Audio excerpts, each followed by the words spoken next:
When you dare to share, you break the silence. When you dare to share, you speak your truth. When you dare to share, you use the full strength of your voice. When you dare to share, it brings opportunity to own your story. So tell it, be heard, and at the same time, your sharing is someone else's learning, inspiration, motivation, empowerment, and hope.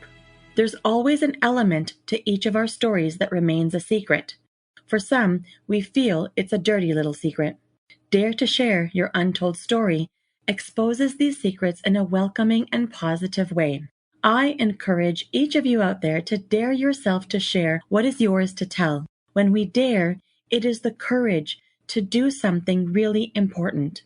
Let this be a vow to each and every single one of us that we take risk, we brave, confront, and face what is, while inspiring and empowering all communities. So let's break that silence and tap into mental beauty. This is Salima Jadavji, your podcast host, a practicing social worker, and your mental wellness connoisseur. Welcome to the Dare to Share Your Untold Story podcast, episode number 92, Learning that Her Identity is Not the Crown. To all my fellow listeners, before we get started, I'm just dropping in a note to give you a heads up that this podcast might be emotionally triggering for you. We do invite guests onto the show who share openly about extremely difficult life moments with exposure and impact of what the struggles have been like. The intensity of each episode could have a variable impact on your emotional and mental well-being based on your own personal story. If at any point the topic becomes uncomfortable or upsetting to you in any way, please do not pressure yourself to listen. Instead, be kind to yourself, do some self-care, and perhaps give another episode a try. Today, I have the pleasure of introducing our courageous and daring guest, Sarah Kesnick. Sarah is an anti-human trafficking advocate, model, and business professional in the financial marketing industry with a passion for giving back. She has accomplished thousands of volunteer hours across international borders, received various awards in business, leadership, and the arts, thanks to her involvement with her local church and her degree in business and communications at the University of Waterloo. She attributes her entrepreneurial spirit to her upbringing immersed in hockey, visual arts, and travel. After a close friend of hers escaped from human trafficking, she was empowered by the opportunity to spread awareness about this issue. She completed governmental training before building out her curriculum for local and global communities. She is currently the founder of her own anti-human trafficking initiative, the Omega Project. Well, hello, Sarah. Hi. Welcome to the Dare to Share Your Untold Story podcast. Thank you for having me. I'm so excited to be on this with you. Amazing. Yeah, I'm actually really excited to have you on the show as well. I mean, there's so much that we're going to talk about. Lot to get through, I guess. Yeah, lots to Yeah. get through. You know, I'm really delighted to have you as a guest on the show. I'm so grateful for your willingness to be here today, to tell your story, to talk about how it all unravels. You know, I say this frequently to guests who come on the show, but I truly am humbled for individuals like yourself who just really allowed me to tap into your vulnerabilities and draw on your strength and get those insights from your side. And it's all inspiration that gets shared in this space. And so I believe it's incredibly important that together we take a stance to help break barriers of mental stigma. Absolutely. I mean, I'm so honored to be here. I've done a number of interviews and things, but this is definitely a first for me in digging into the mental health side of my story. And so that's definitely a little bit nerve-wracking, but so exciting that that's happening at the same time. So thank you for Yeah. having me and giving me this chance to talk a little bit more about that side of my story that most people don't hear about. No, it's my pleasure. And I like, it caught my attention when you said, that it's nerve-wracking but exciting. That's a term I have coined in my practice, in my therapy practice, as getting comfortably uncomfortable. Oh, yes, Mhm. 100%. And Sarah, this podcast, I know you're not wondering because you're ready to dive in and we've discussed this, but this podcast is all about bringing forward untold stories that people go through, whether directly about a mental health struggle or something else. And we know that no matter what the story, there is impact on one's own mental health in Hmm. some way, which remains tucked away. Absolutely. Yeah. And so this platform, the motivation of having this platform serves in a way to break the barriers of mental stigma that have been conditioned in our society. So, together, you and I, my hopeful mission for our conversation today is that both of us have an opportunity to encourage people to share and tell what individuals typically have reservation to express. And of course, I continue to bring forward a trend, and it's called the mental beauty rethink. So, Sarah, what is the first thing that comes to your mind when you hear this phrase, the mental beauty rethink? When I hear that, the first thing that I think of is learning to be patient with yourself through your growth. So to Mm-hmm. me, it's taking the time to understand yourself intellectually and emotionally. And I found that when you do this, you learn that everyone's on their own journey of doing this too. And if you grasp that mental beauty rethink is a very unique process to each Mm-hmm. person, Mm-hmm. then that's when you learn to be more patient with yourself through your growth and in turn more patient or gracious towards others because that process and timeline of learning who you are at your root differs Mm-hmm. from person to person. Mm-hmm. I really like your spin on this. This is one of my favorite questions to ask because I get such a rich response, and no two responses are typically the same. Hmm. And so I always get excited and I'm always learning even more. So to me, it makes me feel like the intention of the phrase is doing its magic because for me, it's also about inviting people to be open to new perspective, to be welcoming of the unknown, to invite in intricate complexities and be okay with it. And so when you talk Absolutely. about this unique process and being patient and gracious and take the time to know who you are, no matter who you are and whatever it is that you've gone through or that you're going through, and be patient with yourself and you can grow. When you give that message, that is like encompassing very much my vision in a way that Mhm. I never thought to sort of convey it in that way. Like, but this, it's like, it's still so fitting. I'm glad. Like when I hear rethink, I just hear process because I think it Interesting. really is an ongoing thing because everybody's different from every stage of life, moment to Hmm. moment. And understanding what beauty is definitely something that changes to Yeah. the individual over time. Yeah. Awesome. I love it. Thank you for sharing that. My pleasure. Thank you for asking me. Yeah. Well, now we're going to be beginning our quest of questions. Hmm. So I'm ready. you're ready? I didn't Oh, even have to as ask. ready as someone can be, I think. All right, off we go.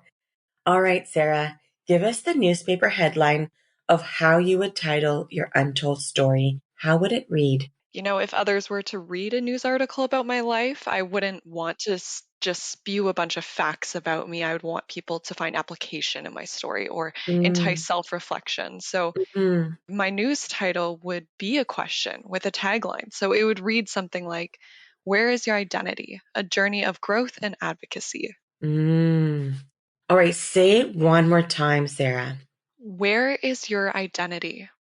A journey of growth and advocacy. Mm.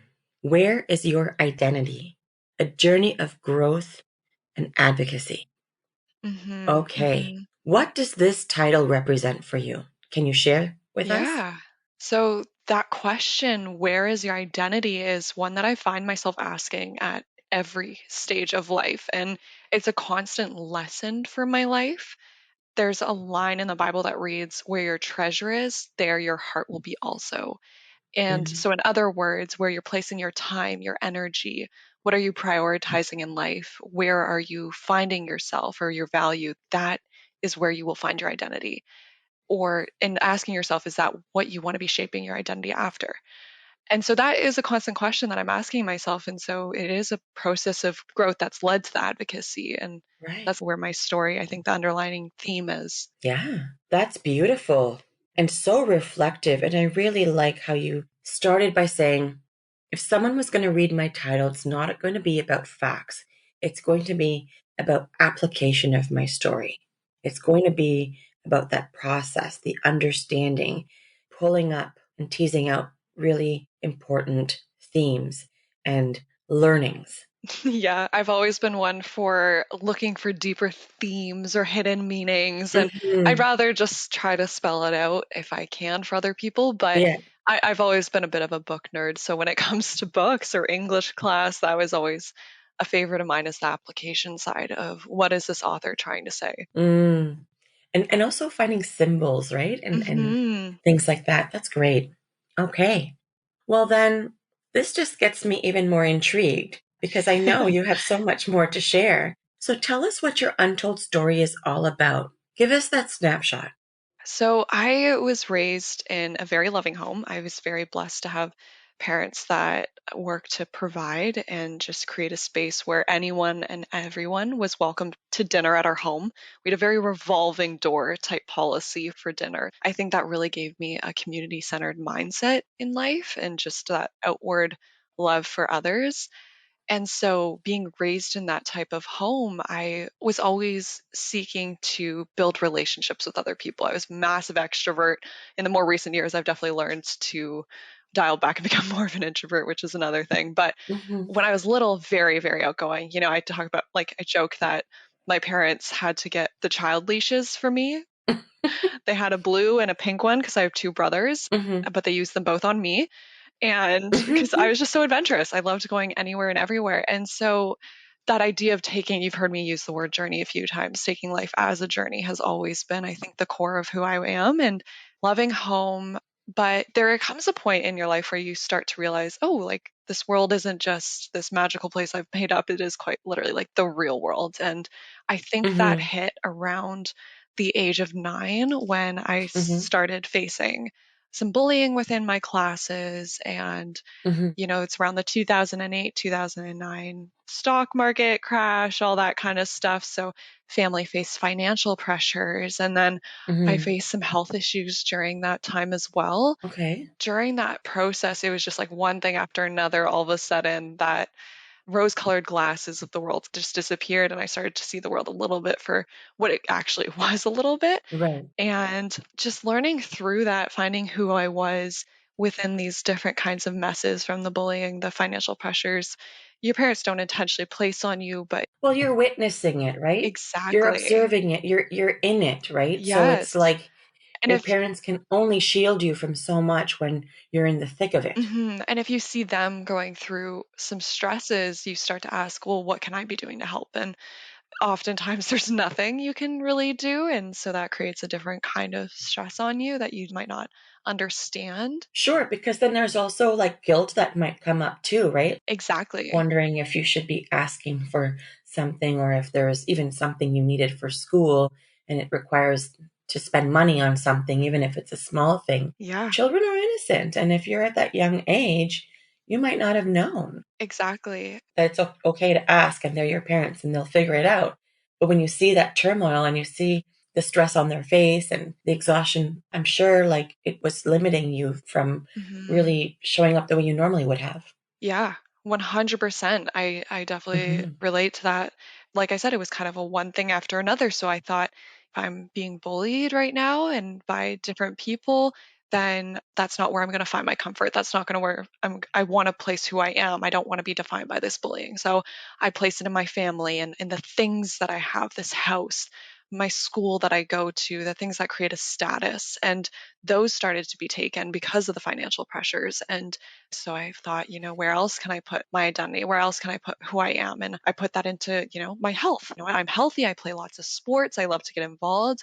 That's a blessing. I'm going Hmm. to really lean into that. And then I actually got shingles at the age of 10, which Oh is my like an goodness. old person, Yeah. disease basically. And I got it all down my back. And then right at the same time was diagnosed with a very rare, extreme form of strep throat, basically. And it was so Whoa. bad that at the age of 10, while I'm going through my growth spurt and everything, I ended up losing around 13 pounds. So I dropped to 73 pounds and Oh my goodness. at 5'6". So I was this very twig of a human for a while, and I almost needed a feeding tube. My identity was all of a sudden lost because I was like, well, I can't put it in my friends or my social life. I can't put it in my things that I have. I can't put it in my health. So being raised actually in a religious home, I actually really Hmm. leaned into that idea of something being bigger than myself. Something else was out there, something was taking care of me, or there is a constant.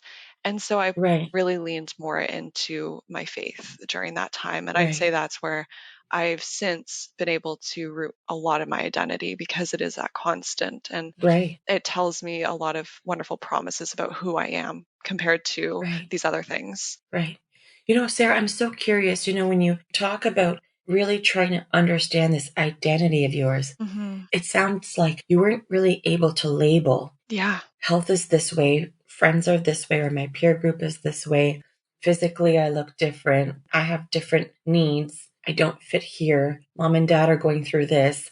Where do I turn? What do I do? There were so many unknowns. Can you say, like, how that made you feel? What Yeah. was that internal process like? Or, like, how did you cope?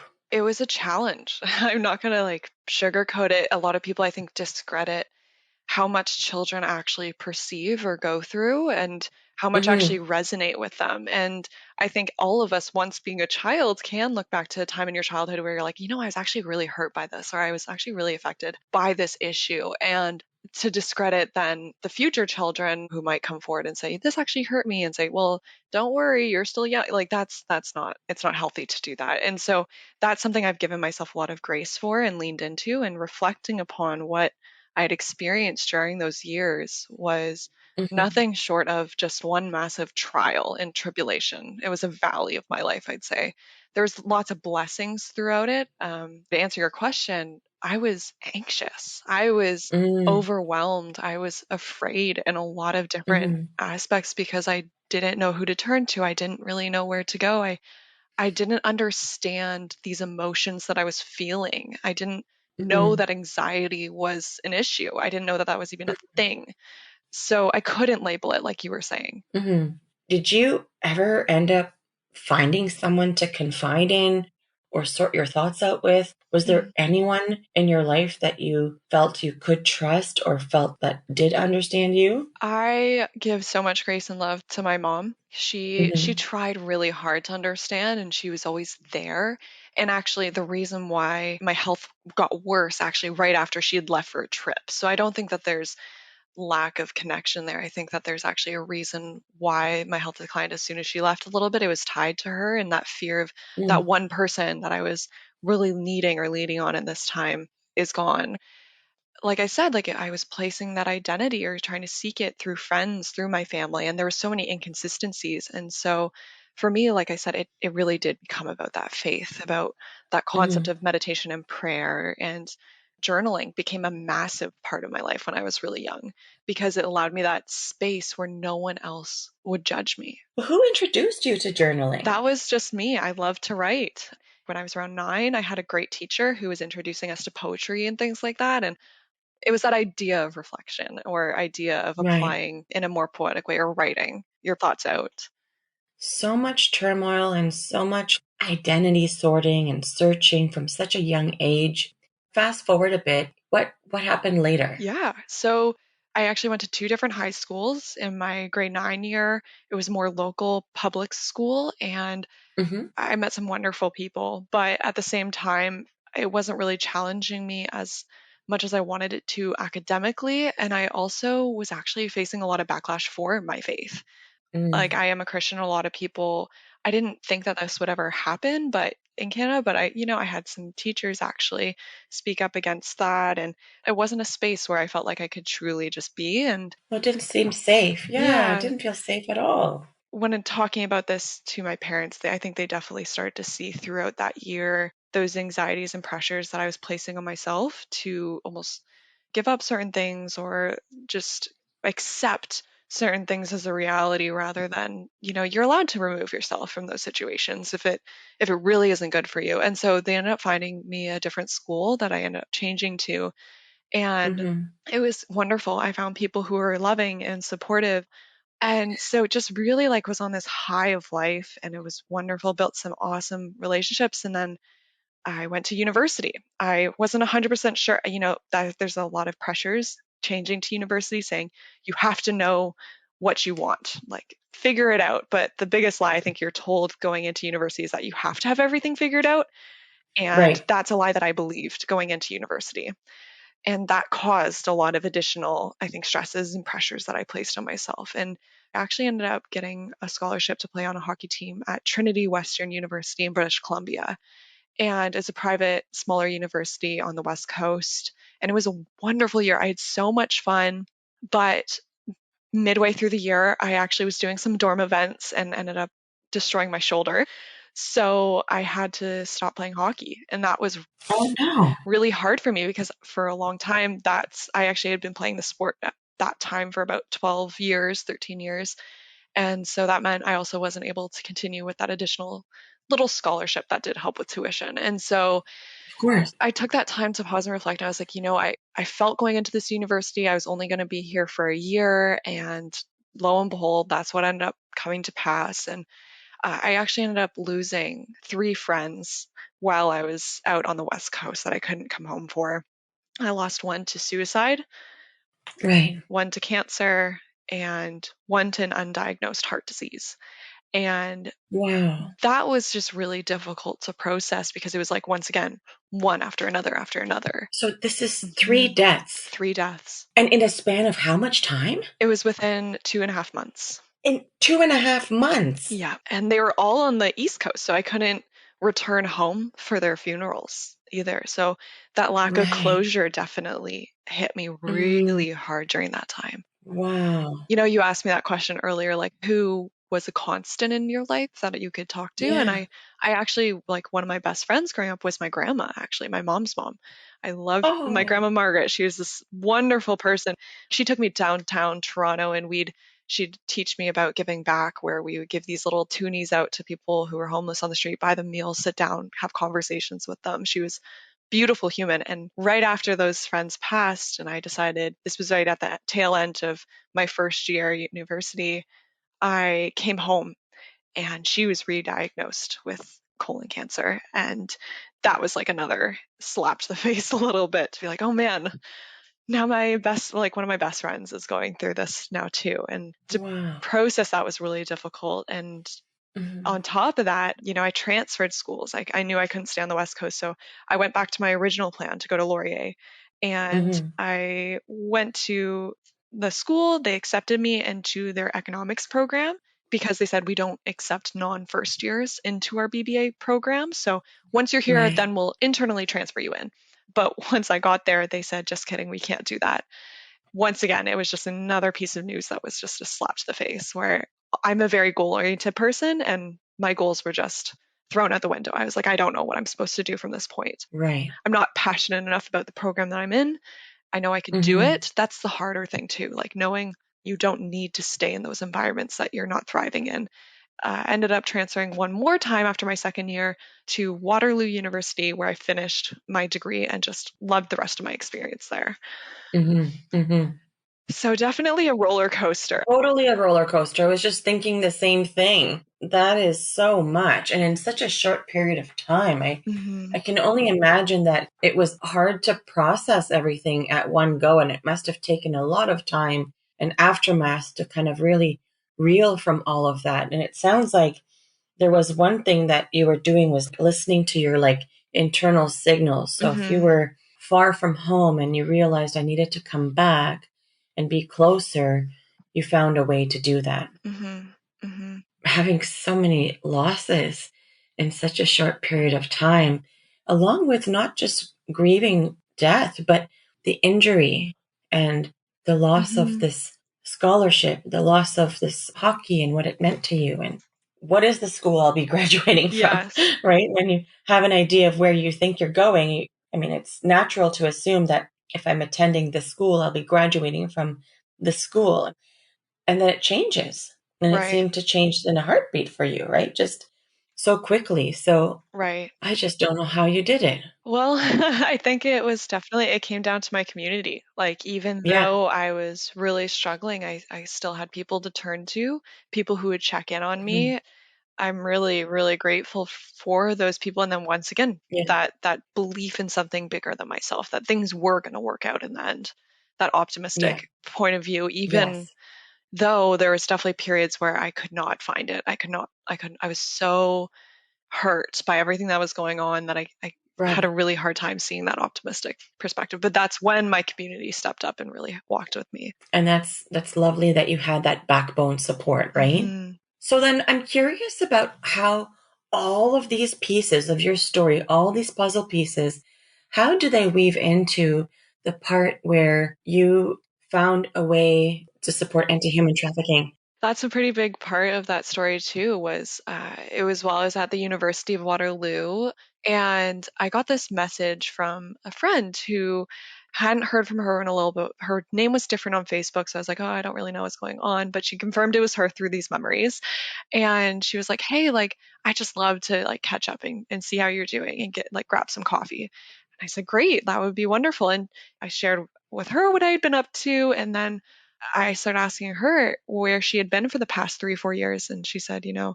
I've actually been in a very toxic relationship and situation. And when you hear that Mm, as a friend, you almost become empty inside. You don't know how to react because right, apologizing for the situation that they were going through doesn't seem like enough. It seems like, man, I should have been right. there. I should have said something. Like, I should have checked in. Like, how, tell me more. And she actually explained to me that her boyfriend turned out to be her trafficker.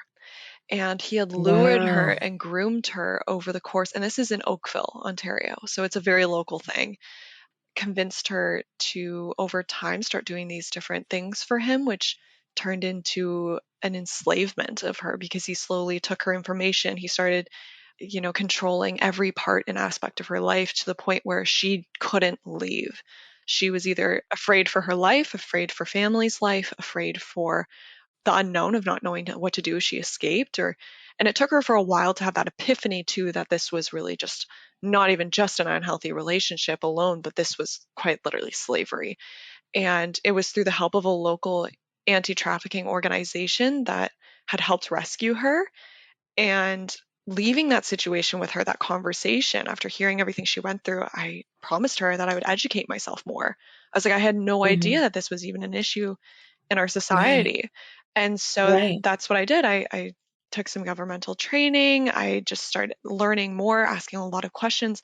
And as I did this, I just saw the conversation naturally come into my day to day conversations more. And more, I Hmm. started to hear how other people were actually affected by it. People in my university sharing experiences with me of them being groomed or lured or affected by a friend or family member, or someone at my gym, or someone in whatever stage of life, like all these people all of a sudden coming forward. And I was like, whoa, I had no idea. And that's when I got multiple advertisements. This is where the crown side of everything comes in, that title that you created for this episode, where like I started seeing this advertisement to compete for a Miss Canada title. I Right. jokingly showed my mom because we're close enough that I was like, haha, look at this advertisement. And she said, you're doing it.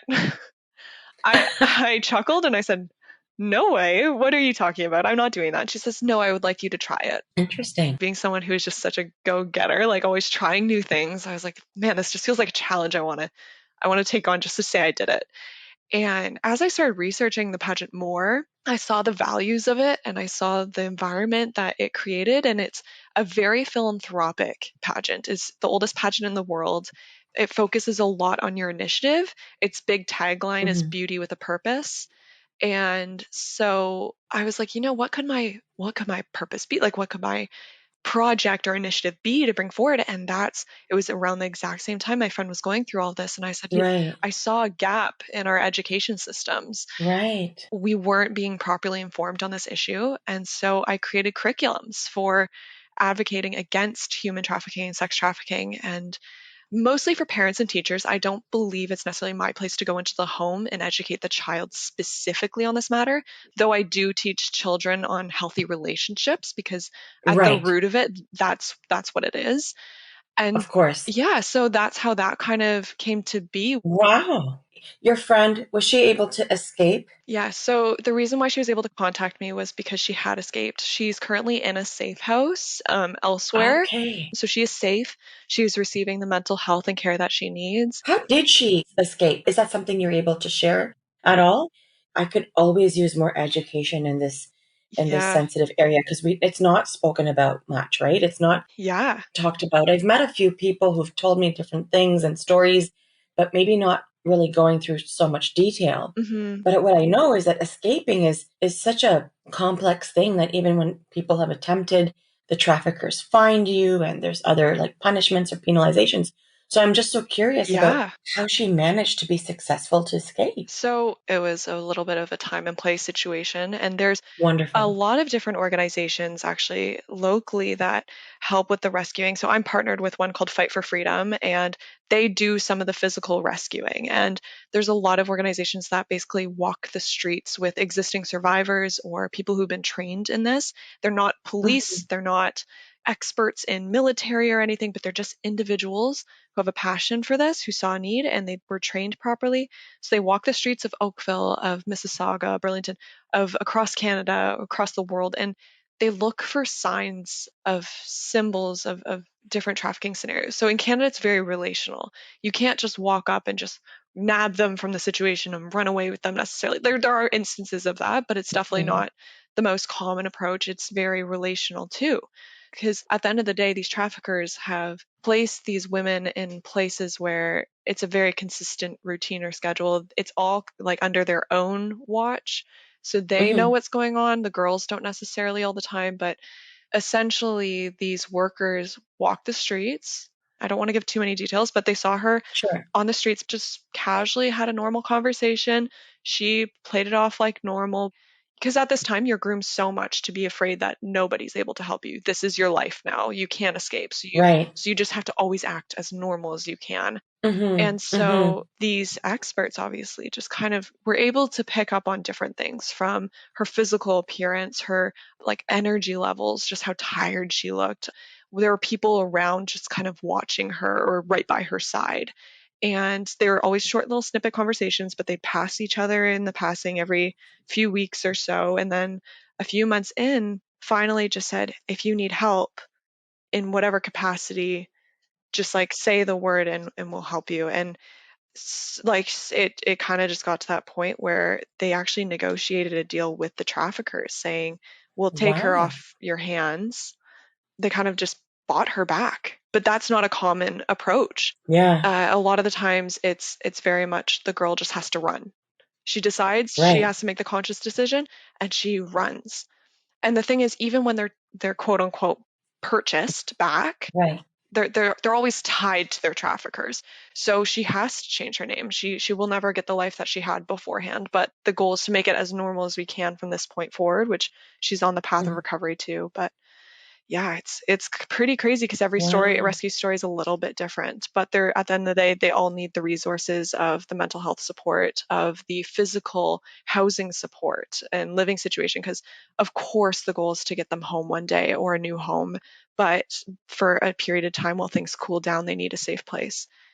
It really sounds like this is where your passion really ignited. Hmm. The Omega Project, when did you launch it? I don't think we ever discussed the timeline. Yeah, so I launched it actually in 2021 mid-year. It hasn't been around Hmm. too long, but that's when I really started building the relationships with other people slash like organizations, like the Rotary Right. Club, different school boards. I've Yeah. spoken with my local mayor, some other mayors.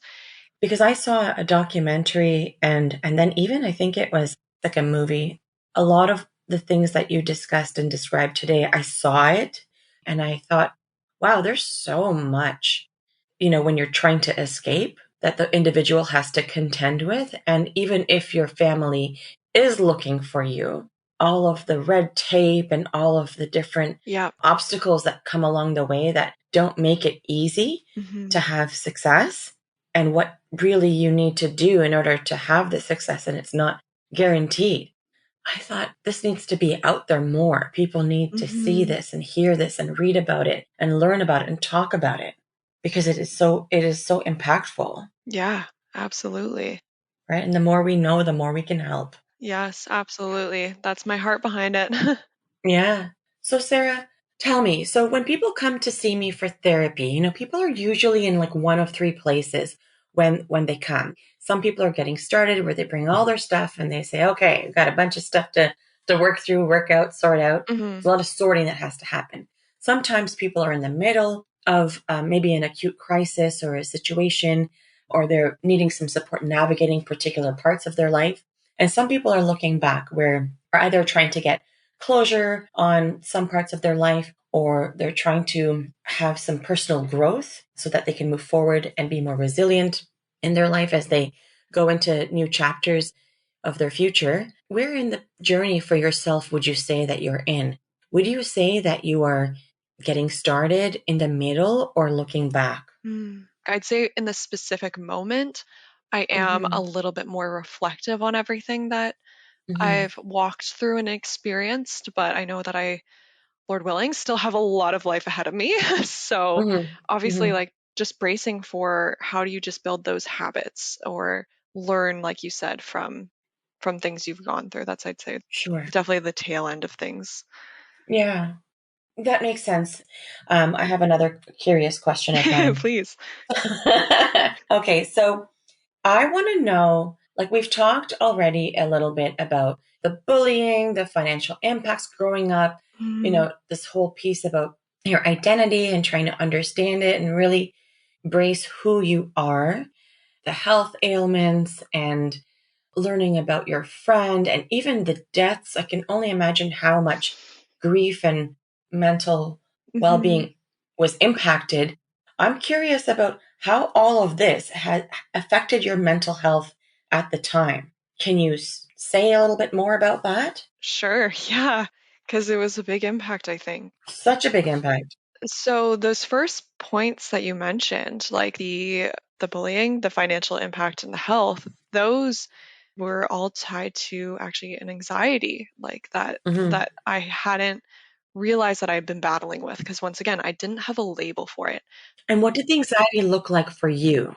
So a lot of it started as overthinking, overanalyzing, going back, reflecting so much onto why is this happening? Did I do something wrong? Those constant questions slowly snowballed because I kept like mixed with the pressures I was placing on myself or pressures placed by others. And it ended up developing. I had my first panic attack actually when I was 10. So in the thick of all of that. Wow. And I didn't know what that was. I thought I was dying because Sure. I didn't know there was such thing as a panic attack. I didn't know how to deal with it. I was actually with Hmm. my dad's mom, my grandmother, on the other side during that time. And she like sweetest woman ever, love her to death, obviously, but she just Hmm. gave me literally a brown paper bag to breathe through. I didn't know people used that either. And so I did because I didn't know what to do. Right. And Hmm. and that was my first ever panic attack. And that was at the time the reason why I was with my grandmother was because my mom was gone. She went away on that trip. It was just a short trip. Right. But like I said, Right. that's actually when the health issues started to go down. Right. And so my doctors actually told me that the reason why I got shingles and strep throat was a stress induced issue. Wow. Okay, so it really manifested physically. Yeah, and I didn't realize that. Right. And that just kind of ties back into, something I've shared in the past, which is like physical health and mental health are very much intertwined and related. Mhm. And oftentimes we see them as silos and we treat them in silos, or they can be treated in silos. But the things that affect our physical health do have a mental health impact, and things that we're affected by in our mental health do have a physical impact as well. And so we Mhm. really need to start looking at treatments and even just thought processing of just connecting the two and Mhm. understanding that they're relational within each other. Absolutely.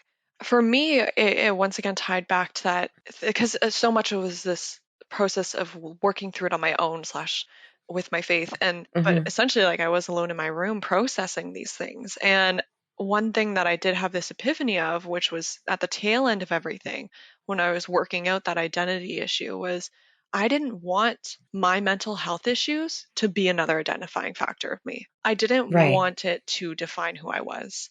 And that was when I realized that it's very much like you there's different layers of 100% levels of mental health issues, but this was not something that I wanted to control me. And in a way, Mm, it is such a mental game to some capacity, because I saw, even right. like when my grandmother was diagnosed with cancer, I saw her for a few days slash weeks become a shell of a human.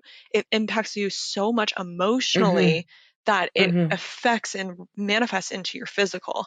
And I didn't want that. I didn't want to be defined by that. And so I became kind of headstrong against it. And that's why I took my Mm-hmm. journaling so seriously, and I used it as an outlook, and I sought out intentional healing, saying, this doesn't define me. It's part of me right now, but I won't let it define me. Mm-hmm. Mm-hmm. Mm-hmm.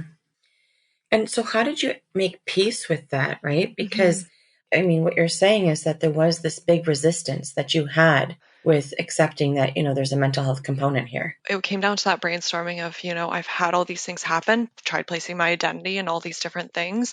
I don't want to place my Mm-hmm. identity in this mental health issue. So where do I place it? And Mm-hmm. so I found that peace when I was like, I'm going to place it in my faith in God.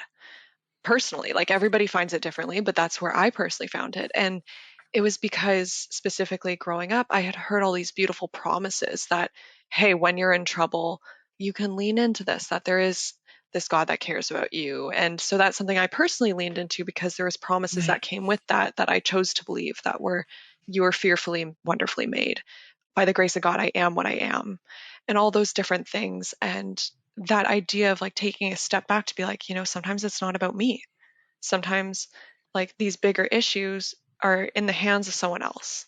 And just trying to find peace with Mm-hmm. that a little bit. Like, I learned, for example, the bullying that I was going through. Yes, it 100% affected me. Yes, I was impacted, and I can't belittle or deny that those were emotions and things that I felt and went through. But understanding the why behind those other people were taking those actions against me actually came to light. It's sometimes you'll never understand the why, but I was blessed that I learned, one of my main bulliers was going through a lot of issues in their own home. I Mm-hmm. learned that some other people, like one of them had lost their dad. I learned that Right. someone was going through another health issue.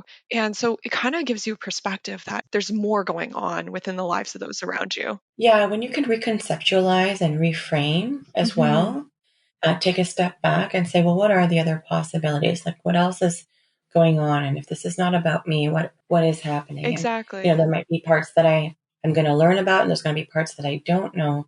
But I can also let myself know that they're this is not about me. This is about them. They have their own story or their own thing, and Hmm. there's clearly something that has happened or is happening in their life that is getting them to be in the place that they are right now.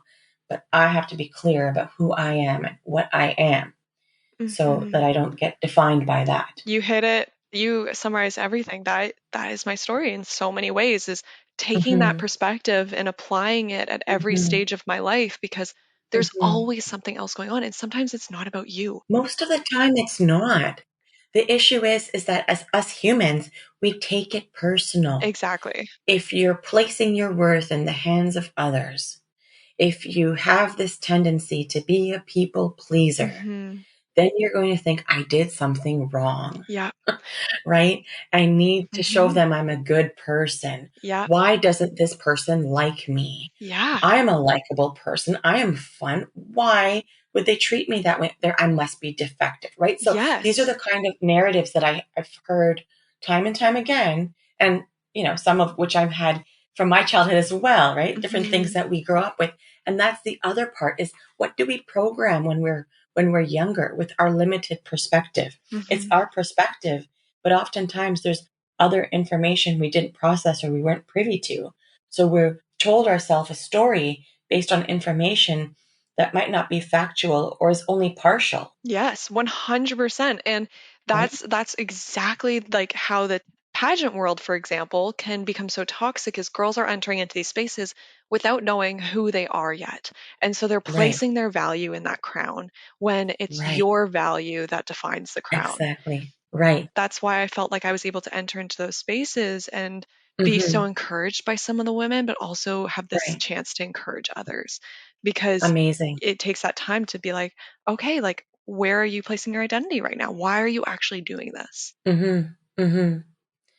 And so this is probably a really good time to ask you, what is your key message to the listeners of our show? What do you really want them to know? Once again, tying back to that title from like, where is your identity? A story of growth and advocacy. Like, my one takeaway I'd love for you to, like, any listener to ask is, where are you placing your value, your time, your energy, and your resources? Because where you are Mm, prioritizing all those things is where your identity is going to be. And is that where you want your identity? What is mhm, defining you? Where is your identity? mhm, That's my heart. That's, I think, where a lot of that ties to, especially because, just a little last tidbit here is like, I love the story of like Alexander the Great. When he was dying, he had three main wishes. He wanted the best doctors to carry his coffin, he wanted them to throw gold and riches along the paths on his way to the graveyard, and he wanted his hands hanging out of his coffin. All three very weird asks, but the reason why was because he wanted people to know that even at the end of life, the best doctors can't save you. Throw your golden riches because you can't bring any of it with you to the grave, and let your hands be empty because as you're brought into this world, you leave with your hands empty as well. And so he's right, quoted by basically saying, like, don't build any monument, keep my hands outside so the world knows the person who won the world had nothing in his hands when dying, because that's not where you should be placing your identity, essentially, in those things. right, right. Any other message for the listeners? Just, you are so loved. Like, it, Mm, even if you don't feel it, you are so unbelievably loved. There are people who care about you, who love you. Like, I might not know you, but I have a care and deep care for you. And like, mhm, you're mhm. you're braver than you believe, you're stronger than you seem, and you're smarter than you think, but you are loved. Wonderful. Okay, so tell us, Sarah, what is your game changer inspiration? Like, what was that game changing inspiration for you that's close to you that reflects your untold story? Like, was there something that you came across, like a quote or a book or an Mhm. event or a speaker or something that really sparked, like, oh, this is what is making me pivot, or this is why I'm driven to do this thing now, like Yeah. to shift? I respect that everybody has a different one. For me personally, I was choosing to believe that, like, God said, hey, like, you are not made to strive to be perfect in this world, but I sent someone who is perfect for you. And you can lean Hmm. into that truth, and you can, whether you believe it or not, and you can find a lot of peace in that, because ultimately, like, I love you. And if like the Mm, God of everything loves you, then who can be against you, kind of thing, was kind of my right. mentality and what really brought me out of that. Right. But that's your force, right? Yeah, That was your ammunition. That was what kept you going. That was your absolutely. inspiration. Okay. So tell us, what is a cause or an organization that has been impactful to you on your journey that you would like to give a shout out to? Tell me. Fight for Freedom. This is the organization that I mentioned I partnered with. Obviously, I'd like to promote Hmm. my own, but ultimately, Fight for Freedom is just this wonderful organization based out of Canada with chapters in the United States and the Philippines. They have all chapters from education to the actual rescuing of girls and children. And they have been a very big stepping stone to support me. And I'd love to just always turn back and support them. Awesome. Awesome. That's great. Fight for freedom. All right. And of course, the Omega Project. Yes, I'm going to put that out there one more time, the We'll Omega just Project. slide it in there. I provide free resources on my own website about this, and all my speaking engagements are free because I believe this education should be accessible to everyone who needs to hear it. Beautiful. Okay, so how can people connect with you if they would like to? Just let us know where you're findable. Yeah, so my website is omegaprojectca.com, and I have a Facebook account. I'm sure we can link that somewhere, as well as my Instagram. And my email is tied to the website, the Facebook, and the Instagram. So if people wanted to respond, I do have an email account, omegaproject.ca@gmail.com. Yeah, and these will all be like included in your show notes page as well. Awesome. So Well, go find it there, everyone. Yeah, one stop shop, right? absolutely. Even just for a conversation, just a friendly hi.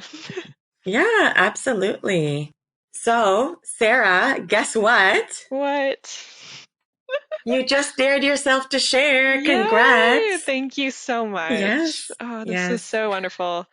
I'm sure you have a lot of epiphany moments on your show of, the speaker being like, I haven't actually like said this before, but You know what? It is very true that, guests often do tell me epiphany moments that they've had, but I also have my own epiphany moments, just, connecting good. to my own self by listening to the journey of another individual. Well, thank you for creating that space. Oh, thank you for being here. And Sarah, I would just like to take a moment to express my gratitude again for the deep story that was shared in this space today. The ability to take a deep dive and start from this journey that you began at such a young age to contending with the numerous life hardships that came up, to finding yourself in the depths of human connection as your curiosity, Hmm. passion, and ability to serve the population of those who endure or have endured sex trafficking. Your story is so incredible, and it's one that, I'm glad has been shared, and it needs to be heard, and it's going to inspire others to tap into their own journey as well. I'm truly grateful to have been able to hear and witness your story today. So thank you for the deep conversation and for all the daring and all the sharing. Well, it was my pleasure, and thank you so much for once again providing me that space. And I think there's value in everyone's story. So I love listening to your other episodes too. Lovely. Once again, Sarah, thank you for being part of Dare to Share Your Untold Story and helping to be a voice in breaking down the barriers of mental stigma.